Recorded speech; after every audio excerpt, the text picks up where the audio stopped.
Good morning. Glad you could join us. I'm Michael Putney. I'm Glenna Milberg. This weekend, the FBI lays to rest the two agents who lost their lives on duty this week, Special Agent Laura Schwarzenberger and Special Agent Daniel Alfin. They were part of the team serving a warrant for a man suspected of crimes against children.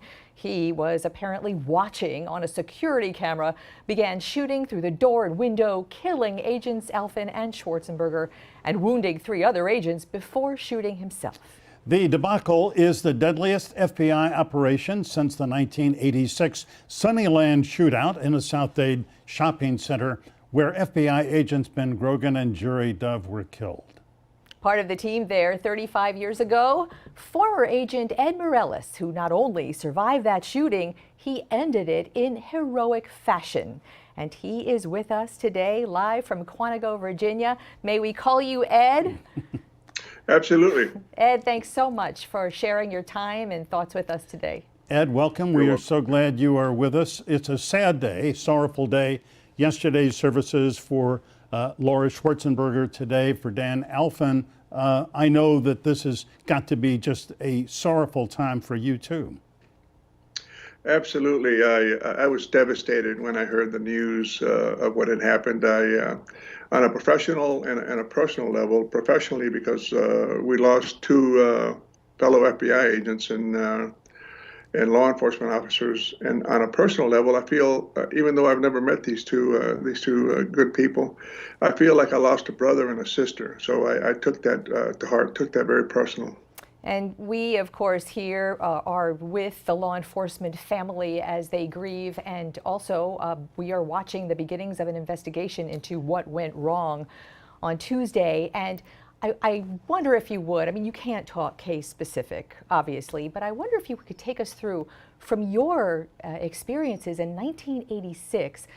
You know, so many of us remember the Sunnyland shooting, and there were 8 agents involved with that, 2, as we mentioned, passed or killed there, and so much changed because of that. And after that, Ed, in training and in tactics, what changed because of that that might have been employed just last Tuesday? Well, our incident was a watershed event. When it happened, I had no idea how it was going to affect my life personally and my family and the Bureau and law enforcement across the country and probably across Canada, Mexico, and Europe. At the time that it was occurring, I was worried about staying alive. So I really wasn't worried about what was going to happen, in the future or 5 years from now or anything like that. But I've spent the last 30 plus years going around the country, north, south, east, west, Canada and Mexico, teaching law enforcement officers street survival, the lessons learned from our incident. We changed tactics, we changed weapons. We got heavier weapons, more automatic weapons, semi-automatic pistols as opposed to the wheel guns, the revolvers that we used to carry, more body armor. We started looking into ballistics. What do bullets actually do in a human target? And we found out that, wow, just because a manufacturer says, hey, my bullet will do this, this, and this, doesn't make it so. So, the ballistics testing was a huge component to that. Yeah. And, I have to push back on something you said. I believe you said something about mistakes made.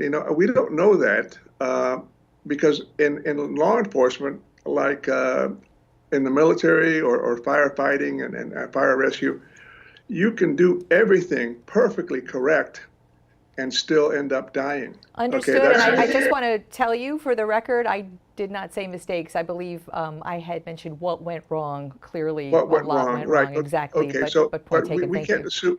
We can't assume that something went wrong. As I said, it is possible in this profession to do everything perfectly correct and still end up dying. Okay, it's just one of those things, and that's why we have to admire and hold up Laura and Daniel as heroes and examples. Regardless of the danger, they still went. And in my opinion, I mean, again, as you said, I don't have any insight into the investigation or anything else, but everything that I've heard indicates that it was fate, time and chance. There's the other flip side of the coin. The human component. What was the adversary? What was the subject going to do? What was his reaction? And some people, as in our case in '86, you hear the old cliche, "They'll never take me alive." Well, in '86, those two guys meant it. They were not going to be taken alive. They fought until the last breath. Yeah, well, they were career criminals. David Lee Huber, we have all learned subsequently, had no criminal record, but clearly he was, we've discovered all these things later. He was mentally unstable, may have been bipolar, and he had guns.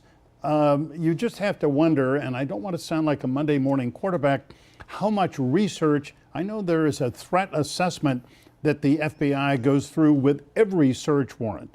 Was it adequate this time? Well, again, this is after my time, but now, they do, I think what they call is a plan, an arrest plan or something like that. I forget the correct nomenclature. And that's the way things should be done. The more planning you have, the better the outcome. But again, it doesn't matter what kind of a plan you have or how much research you do.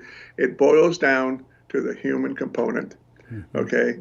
Did the subject say, hey, you know what? I have nothing to lose. I have nothing to lose. I'll just go out in a suicide, blaze of gunfire. That said, and we certainly have learned over the course of our reporting that serving warrants is probably one of the most dangerous thing a law enforcement officer can do. Certainly, we covered 10 years ago, two of our friends at Miami-Dade Police Department doing the same thing. Amanda Howarth, Roger Castillo, died in the line of duty serving that warrant.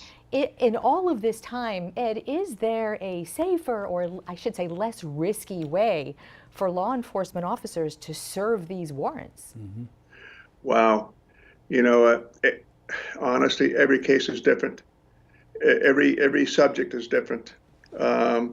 You could run 100 times, thinking, hey, we've got the right formula, and then you run into a wild card. They, like they did last Tuesday. So, I hate to sound, negative, or I don't want to sound negative, but it doesn't really matter how much planning you do. You could plan, for weeks, and it boils down to what is what the subject has a say. The criminal has a say in the outcome. If he chooses to comply, everything will be great. If he chooses not to comply, right, then events like what happened last Tuesday are going to continue to happen, and it's just one of the dangers and the things that we have to worry about in law enforcement. Well, we are grateful to the slain agents and their colleagues, and to you. I was here as a reporter 1986. I certainly remember the shootout in which you were involved and which you ended. So Special Agent Ed Mireles, thanks very much for being with us. Thank you for having me. Have a great day. Thank you. Same.